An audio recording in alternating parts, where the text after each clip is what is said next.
So we now start with the next session. We will try to explain to you the theme about what a microprocessor is. We were talking about it. Initially we talked about it that the microprocessor is a digital circuit. Is it right? So you have seen with different digital circuits, studied them in the first year. The different digital circuits say combinational circuits, sequential circuits, and memory. You might have gone through my YouTube lectures. All these things are digital circuits. Moreover, microprocessor is also a digital circuit. Means microprocessor contains only a combination of logic gates and nothing more. Is it right? Means when we are having, it just like as I already stated that today designing of microprocessor is just like playing with clay. So everybody can have his own microprocessor design, and from that point of view it is nothing but a combination of gates.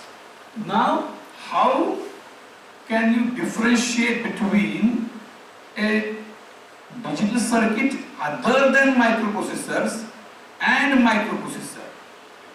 Means no doubt that microprocessor is a digital circuit, but the digital circuits which you have studied till now and microprocessor, there is fundamental difference. What is that?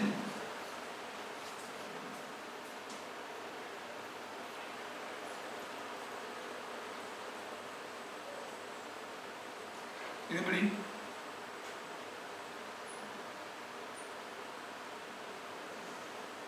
You must be able to comment something. Is it clear? Microprocessor is a huge digital circuit. Very huge. How it is different?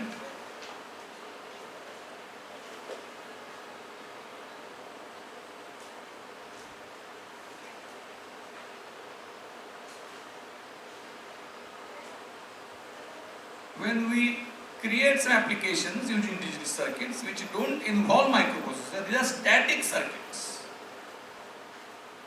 Whereas this differentiation which I am making is not classical, but it is differentiation is being made so that you get fair amount of idea of what microprocessor can be. We can say to be a dynamic or to be more, what we can say appropriate word would be not scientific, but it gives us a meaning, reconfigurable digital circuit. Means microprocessor number one contains, what it contains, can anybody elaborate? Those who had 12th vocational. We will, material is already provided, I will provide, bombard with some more material, and that is coupled with the discussion in the classroom. We will bombard it in such a manner which I have already described. If ever you have any difficulty, you should instantly ask in the classroom, or you can ask on the group later on. We will go in a most systematic way as regards to understanding is concerned. So what microprocessor contains? Those who had 12th vocational, that is bifocal computer science, and all of you must have watched the videos now. So based on that, what microprocessor actually contains?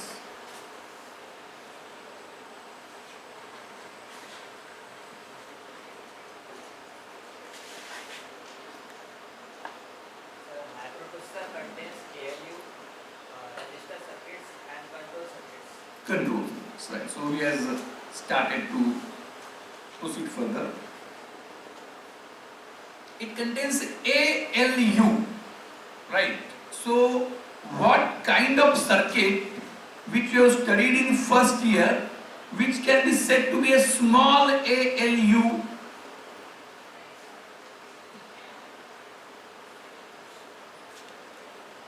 Not computer, I have said small ALU. what circuit you studied in first year? Adders, subtractors, right?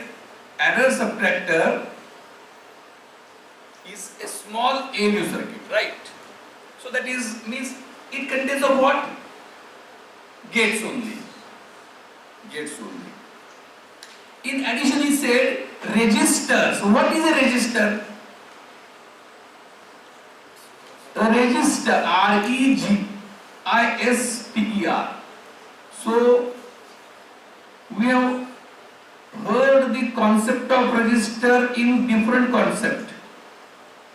Sale register means it is some, means if you are in some shop also, sale register, purchase register, attendance register. So what is a register? R-E-G-I-S-T-E-R. And if it is a verb, what does it mean? What is the meaning of the word register? Not, store is not exact meaning. It's ultimately that, but अगदी नेमकं मराठीमध्ये काय म्हणतो पण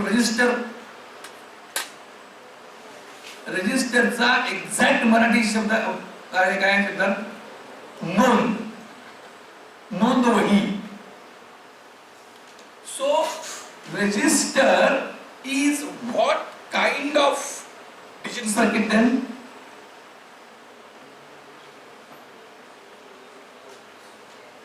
It is a single byte.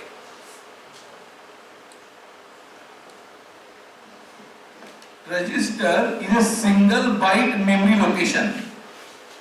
Register inside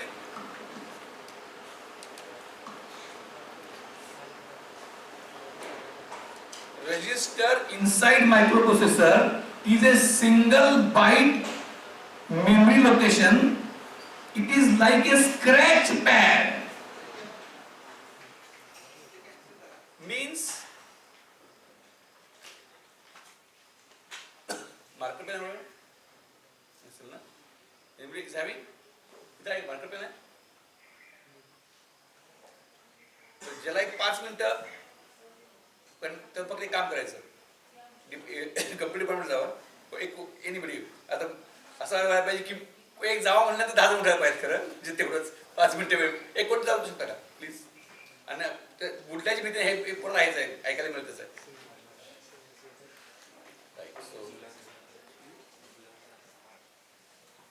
complete पण जो घ्या नाही चल मात्र वैभव मध्ये.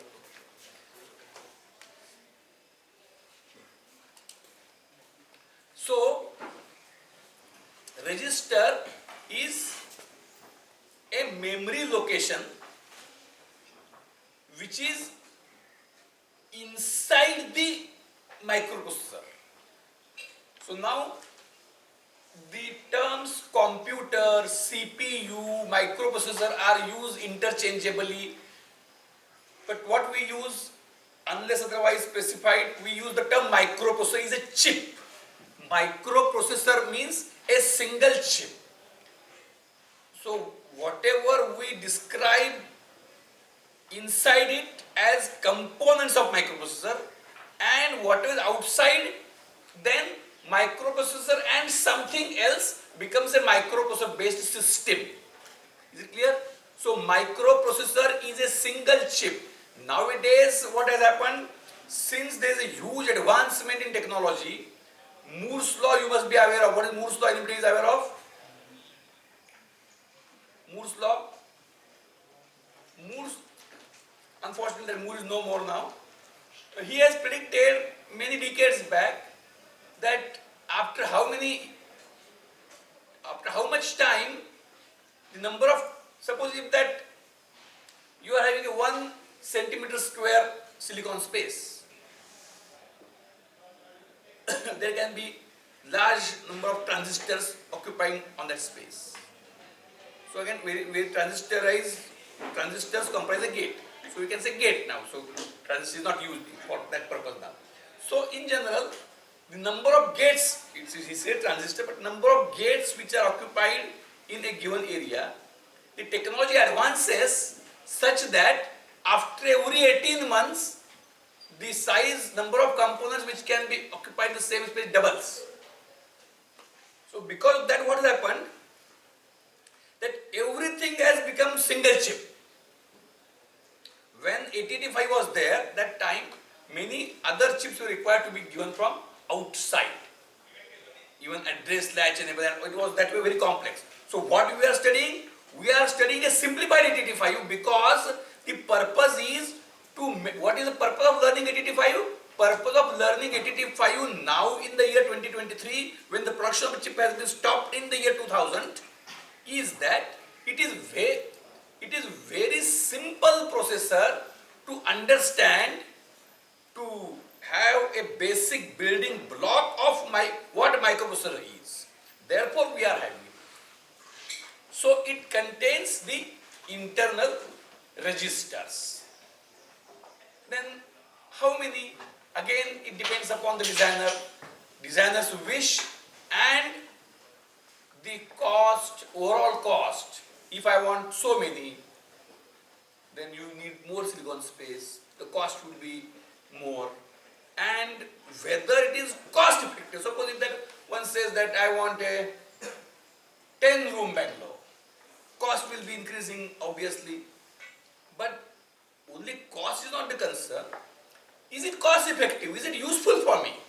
So from that point of view, that time when 8085 was designed in 1970s, that time they have decided some amount, some number of the internal resources, say memory, internal memory is register. So the external memory, we are having a concept of address as one human architecture. Whereas suppose that at your home, are you called by roll numbers? No, you are called by names. So the register, listen very carefully, though for those who have seen the video it may be repetition, but by all means I want to ensure that there should not be a single gap in understanding. So register is nothing but a read-write memory location only. The difference is that resides inside the microprocessor chip, and therefore, and the number of such locations inside are less. Therefore, rather, so suppose if that at some large united family, there are many children of the same age group, but they are called by their names. So like that, the internal memory locations of 8085 are identified by their names. Say accumulator A, B, C, D, E, H, L. Then flag register, stack pointer, program counter, and the thing next is not documented but assumed by those who study W and Z, that is temporary registers. So these are registers. Then ALU, some kind of, means suppose that you are microprocessor, let us say, and some kind of calculations and all that is to be done. So what you need? You need a scratch pad area where you note down which are the numbers on which some operations you perform, and then you need a pocket calculator, right? So addition of two numbers, number 1, number 2, you feed and you get the answer. You store that answer again somewhere else, right? So a calculator. Now you will now find I am talking contradictory. That how exactly ALU functions for different operations, and there are few more things that, as I said, control unit. Again, that control unit is having gates only. So if you say, no sir, you claim that you teach it in the most simple way in the world, then will it be possible to draw this circuit of all internal components of 8085? It's possible, but it is too huge. and it will occupy one semester if and only if all hours are to be given for this purpose only, and that is not needed. So what we do, assuming everything is a laziness and our reluctance in understanding, attempt to understand everything will again be what we can say a non-effective way. Attempt to understand everything would be again non-effective way. Is it right? So what we do, we try to assume something and we try to understand some other things.